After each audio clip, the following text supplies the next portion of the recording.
നമ്മുടെ വീഡിയോസുകളിലേക്ക് കൂടുതൽ വ്യൂവേഴ്സിന് എത്തിക്കണം എന്നുള്ള എല്ലാവരുടെയും ആവശ്യമാണ്. നേരത്തെ യൂട്യൂബിൽ കടന്നു വന്നവരും പുതുതായിട്ട് യൂട്യൂബിൽ വന്നവർക്കും എല്ലാവർക്കും ആവശ്യമുള്ളതെന്ന് പറഞ്ഞാൽ കൂടുതൽ വ്യൂവേഴ്സിന് എത്തണം എന്നുള്ളതാണ്.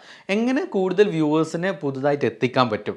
നമ്മളുടെ ഉള്ള സബ്സ്ക്രൈബേഴ്സ് തന്നെ എങ്ങനെയായിട്ടും വാച്ച് ചെയ്യുന്നില്ല, എങ്ങനെയാണെന്നിപ്പോൾ പുറത്തുള്ള ഓഡിയൻസിനെ നമുക്ക് എത്തിക്കാൻ പറ്റുക എന്നീ വിഷയങ്ങളാണ് ഇന്ന് ഈ വീഡിയോയിലൂടെ ഡിസ്കസ് ചെയ്യുന്നത്. യൂട്യൂബ് റിലേറ്റ് ചെയ്തിട്ടുള്ള ടിപ്സ് ആൻഡ് ട്രിക്സ് ആണ് നമ്മൾ ഈ ഒരു ചാനലിലൂടെ ഡിസ്കസ് ചെയ്ത് വരാറുള്ളത്. ഇതുവരെ ചാനൽ സബ്സ്ക്രൈബ് ചെയ്യാത്തവർ തീർച്ചയായിട്ടും ചാനൽ സബ്സ്ക്രൈബ് ചെയ്യുക. ഇന്ന് ഈ വീഡിയോയിൽ എങ്ങനെ ഹാഷ്ടാഗ് സെറ്റ് ചെയ്യണം, ഹാഷ്ടാഗിലൂടെ കൂടുതൽ വ്യൂവേഴ്സിനെ എങ്ങനെയാണ് എത്തിക്കാൻ പറ്റുന്നത് എന്നുള്ള വിഷയമാണ് ഞാൻ ഈ വീഡിയോയിൽ കാണിക്കുന്നത്. ചില ആളുകൾ എനിക്ക് വാട്സപ്പ് മെസ്സേജ് ചെയ്തിട്ട് ചോദിക്കാറുണ്ട്, നിങ്ങൾ സ്പെഷ്യലി യൂസ് ചെയ്യുന്ന ഹാഷ്ടാഗ് ഏതാണെന്ന്. അങ്ങനെ സ്പെഷ്യലായിട്ട് നമുക്കൊരു സ്പെഷ്യൽ ഹാഷ്ടാഗുകളൊന്നുമില്ല. പക്ഷേ നമ്മളുടെ ഓരോ ചാനൽസിനും സ്പെഷ്യലി നമ്മൾ ക്രിയേറ്റ് ചെയ്തിട്ടുള്ള ഹാഷ്ടാഗുകളുണ്ട്. അതായത് ആ ചാനൽ നെയിം റിലേറ്റ് ചെയ്തിട്ടുള്ളത്, അങ്ങനെ ഹാഷ്ടാഗുകൾ നമ്മൾ യൂസ് ചെയ്ത് വരുന്നുണ്ട്. ചാനൽ തുടങ്ങിയ സമയം മുതൽ എല്ലാ വീഡിയോസിലും ഒരു ഹാഷ്ടാഗ് നമ്മൾ യൂസ് ചെയ്ത് വരുന്നത് കൊണ്ട് തന്നെ ഏതൊരു വീഡിയോ ആണോ നമ്മളുടേത് വൈറലാവുന്നത്, ഇപ്പോൾ ചാനൽ തുടങ്ങിയിട്ട് ആദ്യ വീഡിയോ ഇട്ട സമയത്ത് തന്നെ ആ വീഡിയോ വൈറലാവണം എന്നില്ല. പക്ഷേ നമ്മൾ കണ്ടിന്യൂസ് ആയിട്ട് വീഡിയോസ് ചെയ്യുന്ന നേരം റെഗുലറായിട്ട് എല്ലാത്തിലും ഹാഷ്ടാഗ് കൊടുത്തു വന്നു കഴിഞ്ഞാൽ ഒരു സിമിലർ ആയിട്ടുള്ള ഒരു ഹാഷ്ടാഗ് ഫോക്കസ് ചെയ്യുക. ബാക്കി ഹാഷ്ടാഗുകളൊക്കെ നമ്മളെ വീഡിയോ കണ്ടന്റ് റിലേറ്റ് ചെയ്തിട്ടുള്ള അത് എങ്ങനെയാവണം എന്നുള്ളത് ഞാൻ വീഡിയോൻ്റെ അവസാന ഭാഗത്ത് പറയാം. ഒരു ഹാഷ്ടാഗ് നമ്മൾ ഫോക്കസ്ഡ് ആയിട്ട് ഒരു ചാനലിന് ആ ചാനലിൻ്റെതായ ഒരു ഹാഷ്ടാഗായിട്ട് സെറ്റ് ചെയ്യുക. ആ വീഡിയോസുകളിലെല്ലാം, ആ ചാനലിൽ വരുന്ന എല്ലാ വീഡിയോസുകളിലും ഹാഷ്ടാഗ് നമ്മൾ കീപ്പ് ചെയ്ത് കൊണ്ടുവന്നു കഴിഞ്ഞാൽ ഒരു വീഡിയോ വൈറലാവുന്നേരം ആ വീഡിയോയുടെ കൂടെ തന്നെ സജഷനായിട്ട് ബാക്കി വീഡിയോസുകൾ കൂടെ വൈറലാവാൻ സാധ്യതയുണ്ട്. അതുപോലെ തന്നെ ഹാഷ്ടാഗ് സെറ്റ് ചെയ്ത് കഴിഞ്ഞാൽ ഹാഷ്ടാഗിലൂടെ വരുന്ന വ്യൂവേഴ്സ് എന്ന് പറയുന്നത് വേറെ സെപ്പറേറ്റ്ലി ഒരു റെക്കമെൻഡേഷൻ പോകുന്നുണ്ട്. ആ റെക്കമെൻഡേഷനിലൂടെ വരുന്ന വ്യൂവേഴ്സ് നന്നായിട്ട് നമ്മളുടെ സബ്സ്ക്രൈബർ ആയി മാറാൻ സാധ്യത കൂടുതലായിരിക്കും.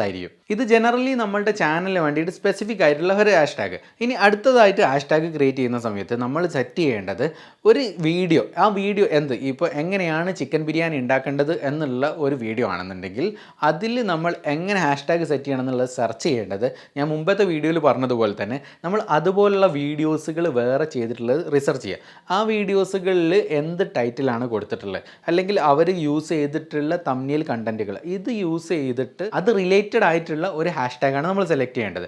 അങ്ങനെ ഹാഷ്ടാഗുകൾ സെലക്ട് ചെയ്തിട്ട് കൊടുക്കുക. ഹാഷ്ടാഗുകൾ എത്ര വരെ ഉപയോഗിക്കാമെന്ന് പലരും ചോദിക്കാറുണ്ട്. നോർമലി യൂട്യൂബ് റൂൾ പ്രകാരം 15 ഹാഷ്ടാഗ് വരെയാണ് ഡിസ്ക്രിപ്ഷനിൽ നമുക്ക് ഹാഷ്ടാഗായിട്ട് യൂസ് ചെയ്യാൻ പറ്റുന്നത്. ചില ആളുകൾ 15-ൽ കൂടുതൽ നന്നായിട്ട് കൊടുക്കാറുണ്ട്. പക്ഷേ ഈ 15-ൽ കൂടുതൽ കൊടുക്കുന്ന സമയത്ത് പ്രശ്നമൊന്നും വരില്ലേ എന്ന് പല ആളുകളും ചോദിക്കാറുണ്ട്. ഇപ്പോൾ നിലവിൽ ചില ചാനലുകളിലൊന്നും പ്രശ്നം വരുന്നില്ല, പക്ഷേ അപൂർവം ചില ചാനലുകളിൽ പ്രശ്നം വരാറുണ്ട്. അതുകൊണ്ട് തന്നെ ശ്രദ്ധിക്കുന്നത് നല്ലതാണ്. 15-ൽ കൂടാതെ കൊടുക്കുക. 15 എണ്ണം കൊടുക്കുന്നത് നല്ല ഹാഷ്ടാഗുകൾ കൊടുത്തു കഴിഞ്ഞാൽ ഈ ഹാഷ്ടാഗിലൂടെ നമുക്ക് സെർച്ചിലേക്ക് എത്തിക്കാൻ പറ്റും. അതുപോലെ തന്നെ വീഡിയോ റെക്കമെൻഡേഷൻ കൂട്ടിയെടുക്കാൻ പറ്റും. അങ്ങനെ എല്ലാ കാര്യങ്ങളും നമുക്ക് എളുപ്പമായിരിക്കുന്നതാണ്. നിങ്ങൾ എൻ്റെ വീഡിയോയുടെ താഴെ ഡിസ്ക്രിപ്ഷൻ ചെക്ക് ചെയ്യുക. ഈ വീഡിയോ ഡിസ്ക്രിപ്ഷനിൽ നമ്മൾ ചെക്ക് ചെയ്യുന്ന സമയത്ത് നിങ്ങൾക്ക് മനസ്സിലാവും 15 എണ്ണമാണ് നമ്മൾ കൊടുക്കുന്നത്. ഈ കൊടുക്കുന്ന 15 എണ്ണവും നന്നായിട്ട് ഈ വീഡിയോ കണ്ടൻറ്റ് റിലേറ്റ് ചെയ്തിട്ടുള്ളതാണ്. ഹാഷ്ടാഗ് റിലേറ്റ് ചെയ്തിട്ടുള്ള വീഡിയോസാണ് ഞാൻ ചെയ്യുന്നത്. അതുകൊണ്ട് തന്നെ ഈ ഹാഷ്ടാഗ് റിലേറ്റ് ചെയ്തിട്ടുള്ള ടിപ്സ് എന്തൊക്കെയാണ്, പിന്നെ അതുപോലെ തന്നെ യൂട്യൂബ് റിലേറ്റ് ചെയ്തിട്ടുള്ള ടിപ്സ് ഞാൻ പറയുന്നുണ്ട്. അപ്പോൾ യൂട്യൂബ് റിലേറ്റ് ചെയ്തിട്ടുള്ള ഹാഷ്ടാഗുകൾ ഇത് യൂസ് ചെയ്ത് കൊണ്ടുവരുന്ന സമയത്ത് റെഗുലറായിട്ട് അത് യൂസ് ചെയ്യുമ്പോൾ അതിൻ്റെ റിസൾട്ട് ഇപ്പം എൻ്റെ ചാനലിൽ തന്നെ കാണുന്നുണ്ട്. ഇനി നേരത്തെ നിങ്ങൾ എൻ്റെ വാട്സപ്പ് ഗ്രൂപ്പിലുള്ളൊരു മെമ്പറാണ്, നിങ്ങൾക്കറിയാം എൻ്റെ വേറെ ചാനലുകൾ ഏതൊക്കെയാണെന്നുള്ളത്. ആ ചാനലുകളിലൊക്കെ കൊണ്ടുവന്നിട്ടുള്ള റിസൾട്ടുകൾ നമ്മൾ ഗ്രൂപ്പിൽ പലപ്പോഴായിട്ട് ഡിസ്കസ് ചെയ്തിട്ടുള്ള വിഷയമാണ്. ഹാഷ്ടാഗിൻ്റെ റിസൾട്ടുകൾ ഇത്രയും വലിയതാണ്. ഹാഷ്ടാഗ് നിങ്ങൾ പ്രോപ്പറായിട്ട് സെൽഫായിട്ട് ചെയ്യാൻ ശ്രമിക്കുക. പിന്നെ ഇതുപോലുള്ള ഹാഷ്ടാഗ് സെറ്റ് ചെയ്ത് തരാം, അതുപോലെ എങ്ങനെ കീവേഡ് സെറ്റ് ചെയ്യാം എന്നൊക്കെ പറഞ്ഞിട്ടുള്ള ഒരുപാട് പേര് പേയ്മെൻറ്റ് വാങ്ങി ചെയ്യുന്ന മെത്തേഡുകളുണ്ട്. അതിലൊന്നും പോയി പെടാതിരിക്കുക. കാരണം ആർക്കും നിങ്ങളുടെ വീഡിയോൻ്റെ ഹാഷ്ടാഗ് സെറ്റ് ചെയ്യാൻ കഴിയില്ല. നിങ്ങളുടെ വീഡിയോൻ്റെ ഹാഷ്ടാഗ് നിങ്ങളാണ് സെറ്റ് ചെയ്യേണ്ടത്. കാരണം നിങ്ങളാണ് വീഡിയോ ചെയ്തിട്ടുള്ള ആൾ. നിങ്ങൾക്കറിയാം നിങ്ങളുടെ വീഡിയോയിൽ നിങ്ങൾ എന്താണ് പറഞ്ഞിട്ടുള്ളത്. അല്ലാതെ വേറൊരാൾക്കും അത് സെറ്റ് ചെയ്ത് തരാൻ പറ്റില്ല. അതിന് വേണ്ടിയിട്ട് വേറെ ഓരോ ടൂൾസ് പഠിപ്പിച്ച് തരാം എന്നൊക്കെ പറയുന്നവർക്ക് പോയിട്ട് പേയ്മെൻറ്റ് കൊടുത്ത് നിങ്ങളുടെ പേയ്മെൻറ്റ് നഷ്ടപ്പെടരുത്. പല ആളുകളും നമ്മളുടെ വാട്സപ്പ് ഗ്രൂപ്പിൽ നിരന്തരം പറയുന്നൊരു കാര്യമാണ് പേയ്മെൻറ്റ് നഷ്ടപ്പെട്ടു. ഇപ്പോൾ നമ്മുടെ ഗ്രൂപ്പിലുള്ള ആളുകൾ ആരും തന്നെ അങ്ങനത്തെ വിഡിത്തത്തിലൊന്നും പോയി പെടാറില്ല. അതുകൊണ്ട് തന്നെ അങ്ങനത്തതിലൊന്നും ആരും പോയി പെടാതിരിക്കുക. ഇനി ഹാഷ്ടാഗിൻ്റെ വിഷയത്തിൽ എന്തെങ്കിലും ഡൗട്ട്സ് ഉണ്ടെങ്കിൽ നിങ്ങൾക്ക് തീർച്ചയായിട്ടും താഴെ കമൻറ്റിൽ കമൻറ്റ് ചെയ്യാവുന്നതാണ്. ഇനി അടുത്തൊരു വീഡിയോ ആയിട്ട് നമുക്ക് വീണ്ടും കാണാം. താങ്ക്